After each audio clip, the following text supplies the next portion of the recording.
Allez, c'est parti pour la deuxième pré-finale. Alors, si elle nous donne un spectacle à la hauteur de ce qu'on a vécu tout à l'heure, wow, quel bonheur. Bonheur en tout cas pour Bray de s'installer sur la ligne numéro 1. Daniel Bray, le GPTM Bridgestone numéro 155 aux côtés de Jan Midorla, le 110 aux couleurs de la Tchéquie avec le Birel TM ligne 2. Avec Marine Kremers, le Birel TM 113 et Yann Pes. Wow, ça doit être super tendu. Il y en a qui ont les mêmes watts. Allez, bon courage. Sur la ligne numéro 3, Ricardo Romkema avec sa bannière néerlandaise et lancera aux côtés de Sismas Geodversis. Il est lui lituanien. Benjamin Barnicot, le britannique. Attention à ce 102, plusieurs fois les performances les plus éminentes durant les qualifs. Johan Johansson sera sur la ligne 4 également. Derrière, ça va être chaud bouillant avec Alexandre Harvey, auteur de la pole position dans cette catégorie. Numéro 191, le Français du Praga Parilia, aux côtés de Douglas Lundberg du LH Maxter.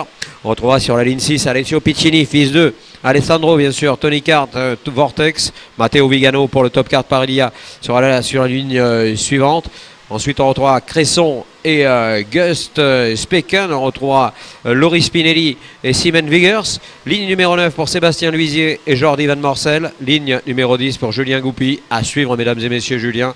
Regardez bien ce numéro 182. Il sera à côté de Christian Abulin. Lui aussi, il ne devrait pas être mal. Xen de Reu sera là pour la Belgique avec Villanueva pour voisin de droite. On retrouvera Giovanni Martinez, également l'Italien, aux côtés de Michele Beccaria. Thierry Lolmed, aux côtés de Finn-Eric Rismir. Simon Luisier, aux côtés de Vladislav Kurakin. David Manera aux côtés de Philippe Buxkinov. Nous sommes sur la ligne 15, la 16 pour Prosperi et Simoni et la 17 pour Rockfeld de Suisse et Curvi, le pilote finnois. Attention à ce départ, là il est important, on l'a vu tout à l'heure, le gauche a posé quelques problèmes à la première ligne. Il faut donc être extrêmement vigilant, mais la vigilance lorsqu'on est devant, eh bien, que faire si on se fait bousculer, ce qui n'a peut-être pas été le cas d'ailleurs, on ne va pas juger là-dessus. Attention au départ, mesdames et messieurs, on va regarder ça avec beaucoup d'intérêt et ce start qui est très important. Oh, le bon départ depuis l'extérieur, depuis la pole de Daniel Bray.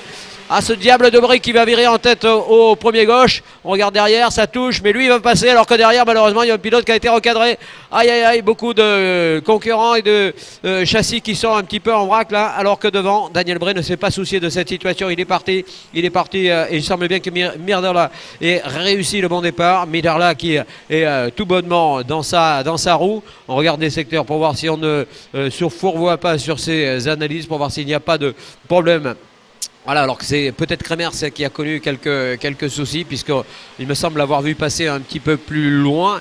Et Pes serait-il bien parti également? Ça aussi, ça nous intéresse. On est après tout pas forcément tout le temps objectif lorsqu'on est sur ces terres. Il me semble bien justement qu'il est bien parti. Il me semble bien que cela pourrait faire du grabuge si jamais il arrive à rester dans le rythme des meilleurs. Les voilà les meilleurs avec Daniel Bray, le néo-zélandais, avec également le passage de Midorla, celui de Pes. Voilà, c'est bien ce qui nous était apparu. Il est troisième, Yann. Wow! Gêné un petit peu dans le gauche, il a un petit peu de mal à relancer la mécanique, il a perdu un cran au profit de Geodversis, le lituanien.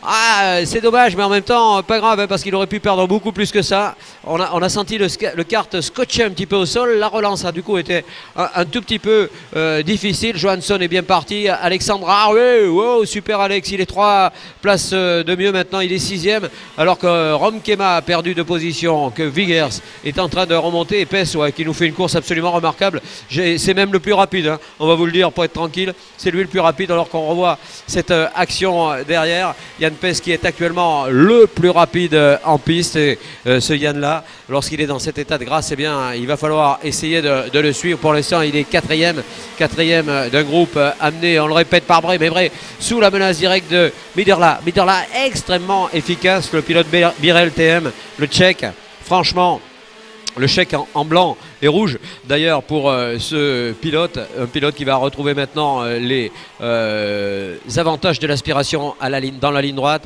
l'aspiration qui joue ici à Varennes un petit peu plus que sur les circuits plus lents bien entendu. Et Midorla n'a pas tenté pour l'instant. Midorla qui suit Bray à l'attaque absolue, mais reste concentré à son affaire. Il n'a pas envie de chuter évidemment, pas plus que j'imagine Midorla, qui s'est retourné d'ailleurs à l'instant pour constater cet espace qui s'est creusé très légèrement avec Kremers qui réalise le meilleur temps. Kremers qui pointe pourtant loin. On l'a dit, hein, Kremers qui a connu des soucis durant cette phase de départ. Alors où est-il Kremers? Il faut aller vraiment super loin. Il n'est même pas dans la première page du classement.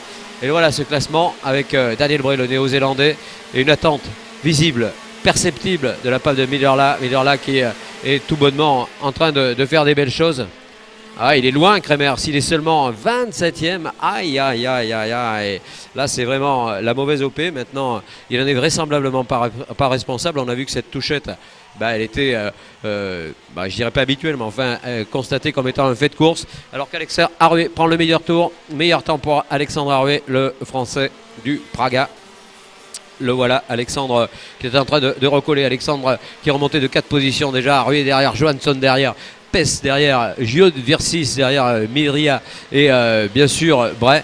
Mais Bray qui ne part pas, ça c'est la bonne nouvelle du jour pour nous, qui ne voulons pas qu'il nous tue cette course. Et Bray avec un écart constaté maintenant de 183 millièmes sur Midderla, le tchèque. Alors que derrière, attention, j'ai bien la sensation que ça revient également. C'est en train de recoller. Et en effet, Pes serait en train de produire son effort à la position de 4e.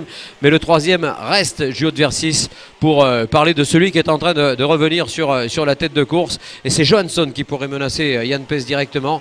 Johansson qui pointe à la 5e place. Et pour l'instant, voilà, on pourrait avoir du changement. Et Spinelli, l'Italien, qui prend le meilleur tour. Il est actuellement 11e avec le kart numéro 126. Spinelli, détenteur du meilleur tour en course. On l'avait qualifié comme étant un des performeurs le plus évident lorsqu'il s'agit d'effectuer des remontées.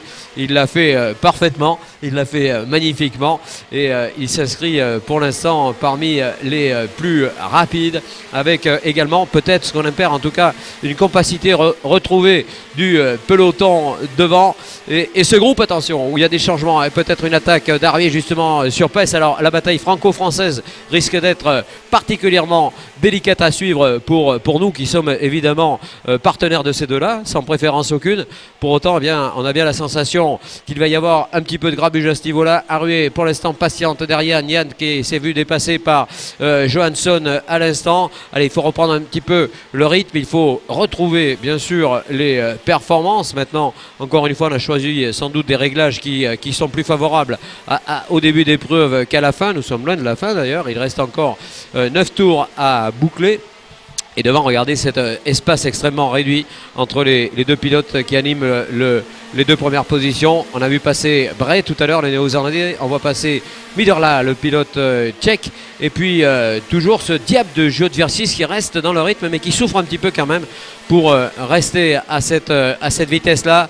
Ouais, attention à une attaque imminente maintenant de Johansson. Johansson qui revient comme une balle, hein. Johansson qui revient comme un boulet, alors que c'est Spinelli qui est l'auteur tout le temps du meilleur tour. 7 places de mieux pour notre ami Spinelli, mais Abolin, attention à Abolin, le pilote croate qui est remonté de 13 positions. Oh là là, 13 positions de gagné pour Abolin. C'est vraiment somptueux ce que réalise ce garçon. Et devant, on le voit, hein, il y a un duo qui s'est formé. Alors, la question reste posée. Si on était en finale, oui, bien sûr qu'on irait chercher une position de leader plutôt qu'une place de second. On se rappelle toujours des premiers, jamais des seconds. Ça, c'est évidemment dommage, mais c'est comme ça. Et derrière, attention à l'attaque qui se profile maintenant. C'est effectivement... on nous dit un problème pour Yann encore une fois. Un travers à l'épingle, un peu comme hier, hein. C'est vrai qu'on sentait que le kart était de moins en moins efficace et c'est très dommage évidemment. Ça fait les affaires d'Alexandre Harué qui n'a plus à forcer plus que cela maintenant pour préserver éventuellement cette position de 5e. Johansson, il va vite Johansson, il va très très vite Johansson. Johansson qui est tout simplement parmi les plus rapides, mais c'est Alexandre Harué qui a réalisé le meilleur tour. Bray, Midderla, Giot Virsis, Johansson et Harué, voilà ce groupe qui va se reformer complètement. Vous allez voir, Alexandre va coller de la pression à ce groupe de tête. Alex qui est en train de revenir avec le Praga. Et on attend, on les compte, on les voit. Voilà, il est dans le bon groupe. Maintenant, il est dans le bon paquet. Et bien sûr, on va estimer les écarts, mesurer les espaces. Et Johansson qui est passé. Oh, l'attaque du pilote Johansson alors que derrière ça chiffonne un petit peu hein, entre les concurrents du groupe de chasse. Et bien sûr cela permet à quelques échappés de se produire ici ou là. On le voit par exemple dans ce peloton. Un peloton, on retrouve Abouline, toujours auteur d'une remontée extraordinaire. Abouline qui a gagné encore une place, 14 places de mieux pour Abouline. Christian le Croate qui partait très loin sur la grille de départ. Il était seulement pointé 20e. Et Martinez qui prend le meilleur tour, l'Italien. L'Italien Martinez qui partit aussi très loin, prend le meilleur tour. Ah, c'est absolument fabuleux ce qui nous est offert là, très honnêtement. Là, on a vraiment un plateau d'exception. 17 places de gagné pour Simoni. Alors, c'est vrai qu'on des fois, on dit, lorsqu'on chute dans les phases qualificatives, c'est catastrophique. Mais pas forcément, la preuve. Sauf qu'ici, on peut doubler pratiquement à tous les étages. Donc, cela facilite évidemment la tâche des pilotes rapides derrière. Et derrière, on est rapide, mais devant, c'est pas mal non plus. Hein. Les meilleurs tours ne sont pas accomplis cependant par les pilotes devant, puisque, et là c'est assez sympa, c'est Dereux qui est parti sur des setups certainement pas idéaux, puisque c'est maintenant que la mi-course a été largement dépassée qu'il reste les meilleurs temps, le meilleur temps d'ailleurs pour le numéro 183 aux couleurs de la Belgique. Et devant, toujours cette domination de Bray qui nous paraît fragile. Hein. C'est très difficile pour lui de garder le cap.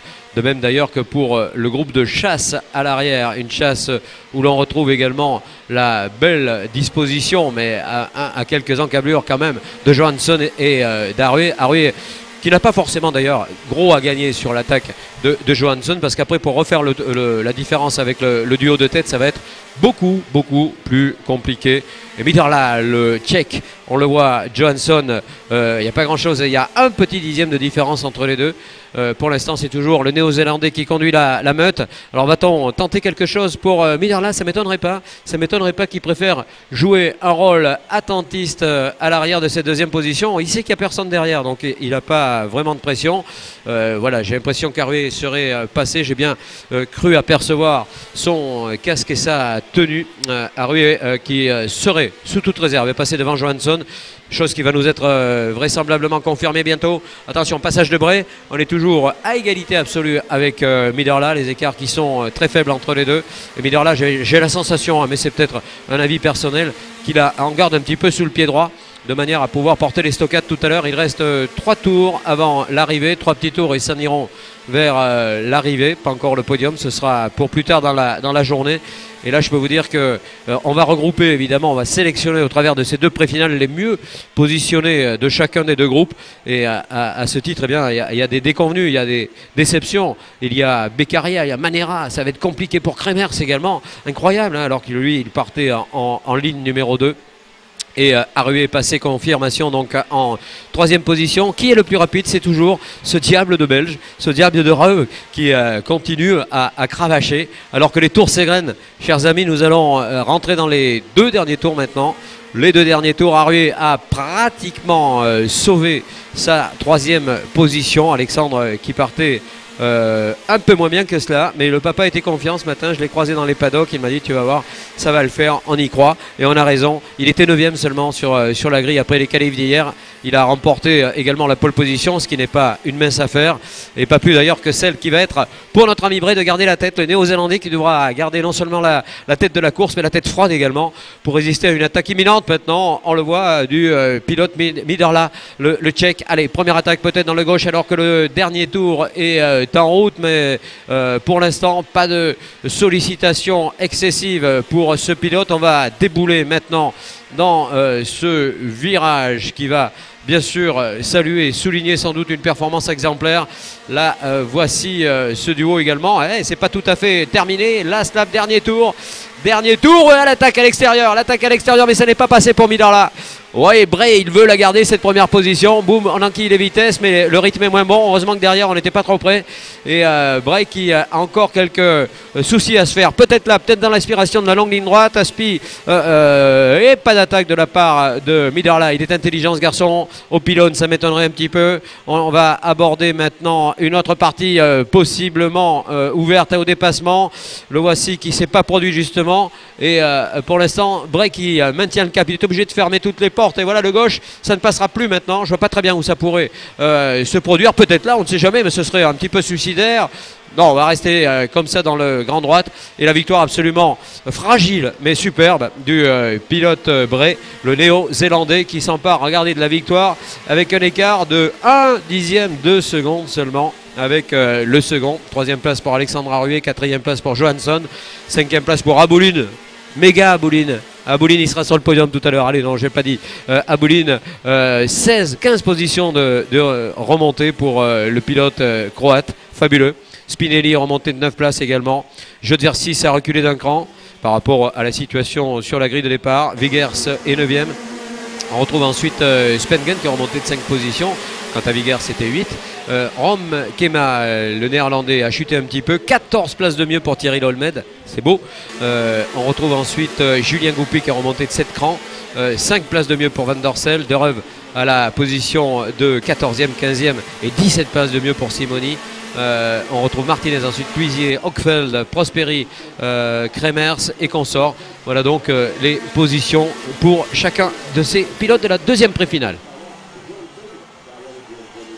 On demande au numéro 119 de rejoindre les stewards. Please, number 119, join the stewards. 119, please, join the stewards.